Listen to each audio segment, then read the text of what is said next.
आज हमारे साथ इंडिया 543 के लिए हमारे साथ माननीय अर्जुन लाल मीणा जी, माननीय सदस्य उदयपुर से। आज हम उनसे ये जानना चाहेंगे कि 2 साल के दौरान उन्होंने क्या क्या अपने क्षेत्र में किया। मीणा जी। सबसे पहले तो मैं महाराणा प्रताप की इस धरा पे इंडिया 543 के आपका मैं चैनल का स्वागत करता हूं। धन्यवाद। यह महाराणा प्रताप की शौर्य और बलिदान और जिलों की नगरी से जाने जाने वाला शहर है। सबसे पहले मैं ये बताना चाहूँगा कि 2014 26 मई देश के प्रधानमंत्री के रूप में नरेंद्र मोदी जी ने शपथ ली थी और आपने देखा होगा कि पहले ही कैबिनेट में हमारे माननीय प्रधानमंत्री जी ने जो हम चुनाव में वादा करके और जो जनता को बात करके आए थे कि हमारे देश में और देश के बाहर जो काला धन है उसको हम वापस लाएंगे। उस संबंध में देश के प्रधानमंत्री जी ने पहली कैबिनेट में एसआईटी का गठन करके देश को ये बता दिया कि हमारा भ्रष्टाचार जो इस देश में फैला है उसको समूल नष्ट करने का ये एक कदम था। और आपने देखा होगा कि उसी के तहत सेल्फ डिक्लेरेशन के मामले में देश में 65,000 करोड़ सेल्फ डिक्लेरेशन करके देश में जो धन आया है, मैं समझता हूँ कि ये उसी कड़ी में माननीय प्रधानमंत्री जी का और भारत सरकार का जो भ्रष्टाचार के खिलाफ जो कदम था और काले धन के खिलाफ में जो कार्रवाई थी उसी का परिणाम है। मैं मेरे लोकसभा क्षेत्र उदयपुर के बारे में आपको बताना चाहता हूँ कि मैं जब यहाँ से सांसद बन के मैं गया और तब से मैं वादा करके जनता को गया था कि यहाँ हमारा ये उदयपुर डिवीज़न जो संभाग मुख्यालय है, यहाँ इसके अंतर्गत जनजाति बाहुल्य क्षेत्र के ज़िले डूंगरपुर, बांसवाड़ा, प्रतापगढ़, उदयपुर, सिरोही और चित्तौड़ ये संभाग मुख्यालय के ज़िले हैं, संभाग के ज़िले हैं और जनजाति बाहुल्य क्षेत्र है। यहाँ के अधिकतर युवा और बेरोजगार लोग खाड़ी देशों में अपने रोजगार के लिए जाते हैं। तो यहाँ पासपोर्ट कार्यालय नहीं था, पासपोर्ट सेवा केंद्र नहीं था।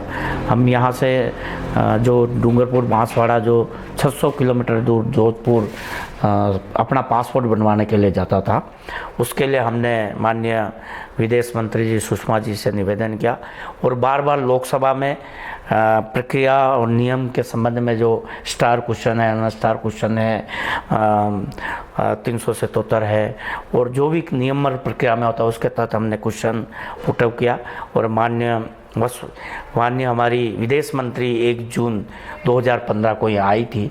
तब हमारे यहाँ हमने उनको डिमांड रखी और उसी के तहत उन्होंने स्थायी रूप से पासपोर्ट सेवा केंद्र का यहाँ कार्यालय खोलने की घोषणा के साथ साथ सुभाष नगर जो हमारा नगर निगम का सामुदायिक भवन है वहाँ पे काम चल रहा है और मैं समझता हूँ कि आने वाले जनवरी फरवरी में अस्थायी रूप से पासपोर्ट सेवा केंद्र खुल जाएगा।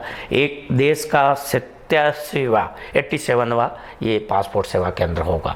तो ये हमारे लिए बहुत बड़ी उपलब्धि है। हम इसको चुनाव में एक मुद्दा बनाकर हमने चुनाव लड़ा था, पहली उपलब्धि। दूसरी हमारी सबसे बड़ी हमारा जो सटा हुआ राज्य गुजरात है, मध्य प्रदेश है और यहाँ से गुजरात अहमदाबाद जाने के लिए बहुत सारे हमारे यहाँ के दक्षिण राजस्थान उदयपुर डूंगरपुर बांसवाड़ा के नौजवान भाई बहन रोजगार के लिए गुजरात जाते हैं और आने जाने के लिए हमारी रेल सुविधा एक मीटर गेज की रेल लाइन चल रही थी। वो 2009 में लालू जी जब रेल मंत्री जी जब घोषणा की थी तब से लेकर 2014 तक मात्र 109 करोड़ रुपए ही खर्च हुए थे ब्रॉड गेज के लिए अमान परिवर्तन उदयपुर अहमदाबाद वाया हिम्मतनगर।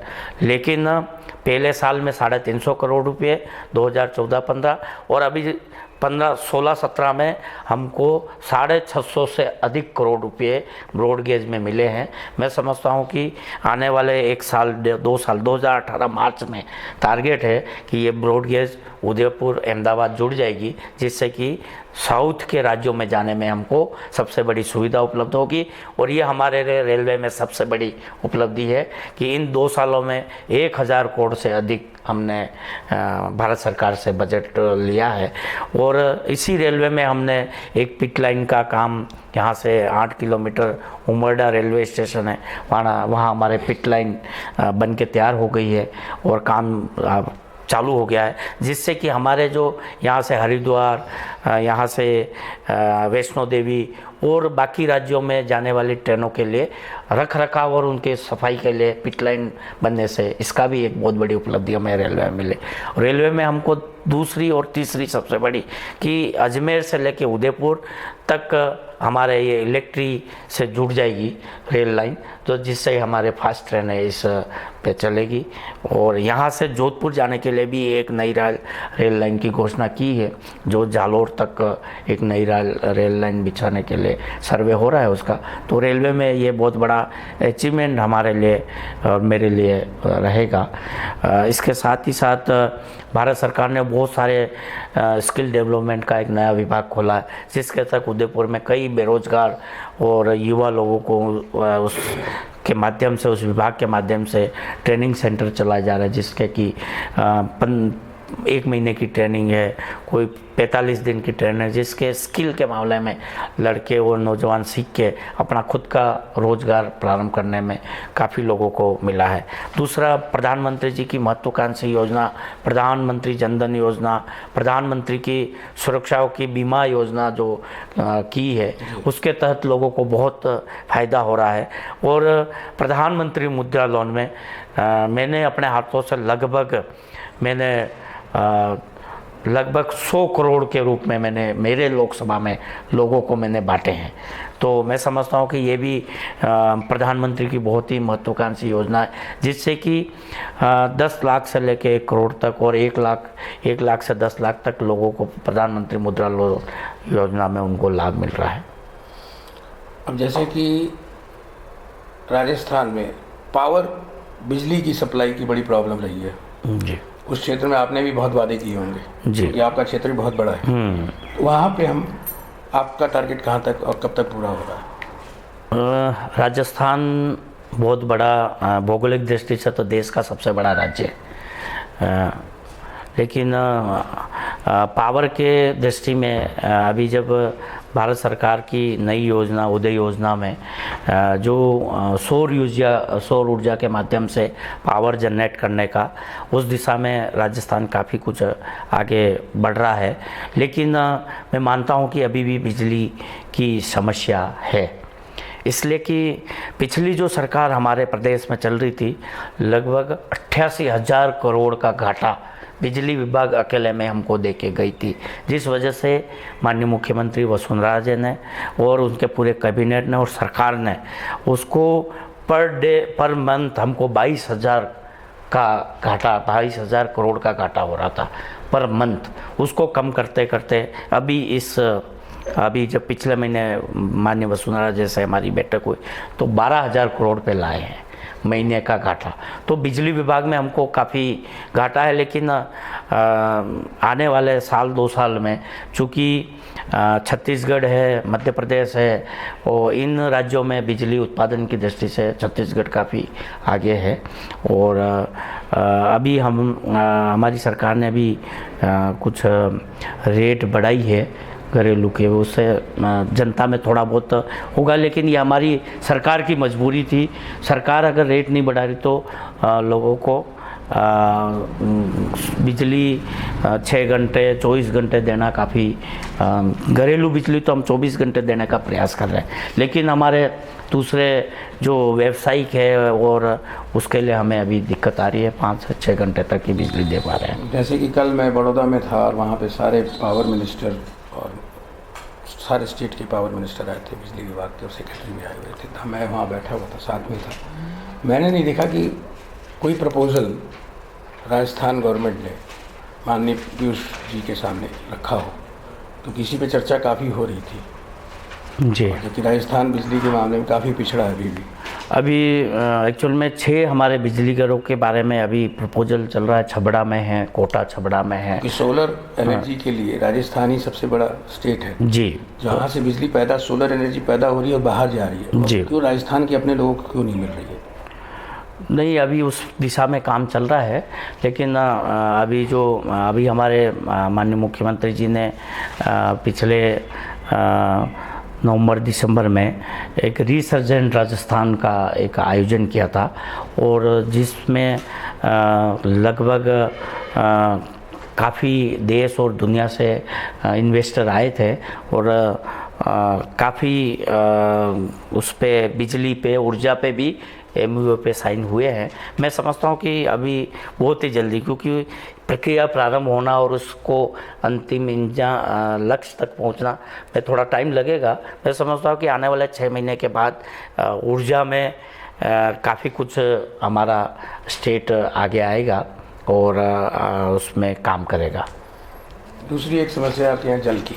जी, मेरे ख्याल से आपका उदयपुर क्षेत्र तो जल से ज़्यादा प्रभावित नहीं है जी। बाकी क्षेत्र में बाड़मेर, जैसलमेर ये है उस समय जी। तो उसके लिए अभी आपने जानकारी होगी कि हमारी प्रदेश की यशस्वी मुख्यमंत्री माननीय वसुंधरा राजे ने एक बहुत ही अनूठी योजना उन्होंने प्रारंभ की, मुख्यमंत्री जल स्वावलंबन योजना। इसके तहत पिछले महीने अप्रैल, मई, जून में, इन 3 महीनों में जनता से, भामाशाहों से कुछ उनके क्षमता के अनुसार उन्होंने कुछ दान दिया, कुछ गवर्नमेंट का पैसा लगा, और उन्होंने जगह जगह पे एनीकट बना के, चेक डैम बना के, और वर्षा का पानी को रोककर उसको किस तरह से संग्रहित किया जाए, उसका उदाहरण आप, अगर अभी समय नहीं तो उदयपुर ज़िले में बहुत ही अच्छा काम हुआ है कि जगह जगह चेक डैम बनाए, जगह जगह एनीकट बनाए, जगह जगह कुएं बनाए, और जिससे कि हमारे जो वर्षा का पानी है उसको रोका जाए, और रोकने के बाद उसका जल स्तर अपने आप आगे ऊपर बढ़े। इस तहत में मुख्यमंत्री जल स्वावलंबन योजना चलाई है, और आने वाले वापस वर्ष में इस पर काफ़ी बजट गवर्नमेंट का रहेगा और उस दिशा में काम होगा। निश्चित रूप से राजस्थान रेगिस्तान का काफ़ी बड़ा हिस्सा है, बाड़मेर, जैसलमेर, जोधपुर, तो उन ज़िलों में पानी की, लेकिन इस वर्ष इंद्र देवता की मेहरबानी हुई पूरे देश में, और राजस्थान में भी लगभग सभी ज़िलों में औसत से ज़्यादा अच्छी बारिश हुई है। ये हमारे लिए और सरकार के लिए काफ़ी शुभ संकेत है, अच्छी बात है। 2 साल पूरे हो गए, आने वाले 3 साल और हैं, और एक नई चुनौती के सामने आपको 19 में फिर जाना है इलेक्शन में। तो आप पर्टिकुलर आपके अपने क्षेत्र में आप क्या क्या विकास करने जा रहे हैं? मैं चूँकि 2018 में हमारे विधानसभा के चुनाव होंगे, पहली चुनौती तो हमारे लिए राजस्थान में एक ऐसी परंपरा बन गई है कि एक बार कांग्रेस, एक बार बीजेपी, तो उस भ्रम को हम तोड़ना चाहेंगे।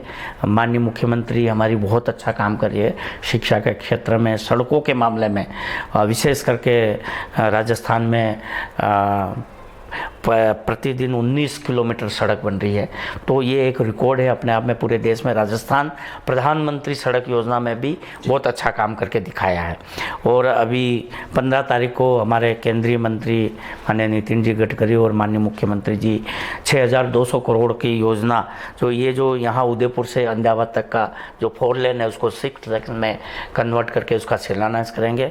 उदयपुर जो यहाँ हमारा डेबारी है, यहाँ से लेके काया तक का 822 करोड़ की बाईपास रोड का शिलान्यास करेंगे।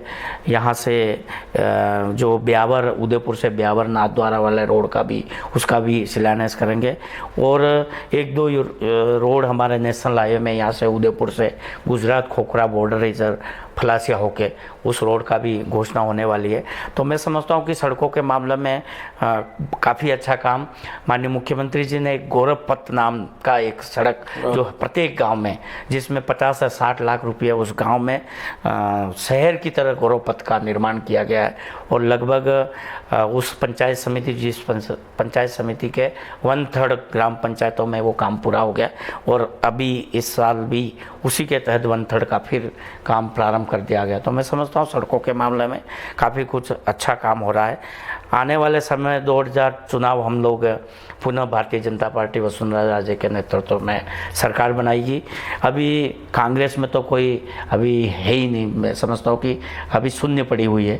आपस में नेताओं लड़ रहे हैं, झगड़ रहे हैं, कोई मामला है। उनके देखा होगा राहुल गांधी जी की खाट यात्रा और वो सब फ्लॉप शो हुआ है।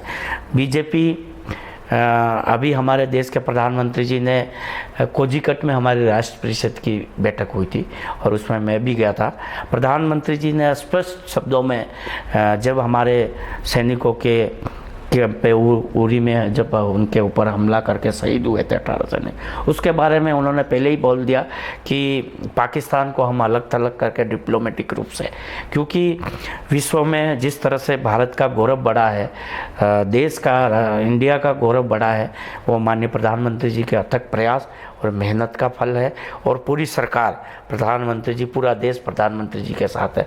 आपने देखा होगा कि जिस तरह से उरी में घटना घटने के बाद कोजीकट में प्रधानमंत्री जी ने एक चुनौती दी थी कि अगर लड़ाई लड़नी है तो गरीबी से लड़ाई, लड़ाई लड़नी है तो शिक्षा से लड़ाई। और उन्होंने कहा था कि हम पाकिस्तान को अलग करें और हमारे शहीदों का जो शहादत हुई है उसको हम बेकार नहीं जाने देंगे। उसी के तहत उन्होंने एक जो सर्जिकल स्ट्राइक करके जो एक देश को दिखाया है, वो उस कदम में निश्चित रूप से मैं समझता हूँ कि प्रधानमंत्री जी को मेरी पूरी लोकसभा के क्षेत्र की जनता की तरफ से भी आपके माध्यम से मैं उनको बधाई देना चाहता हूँ, धन्यवाद देना चाहता हूँ।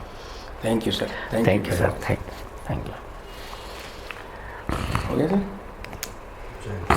Thank you sir.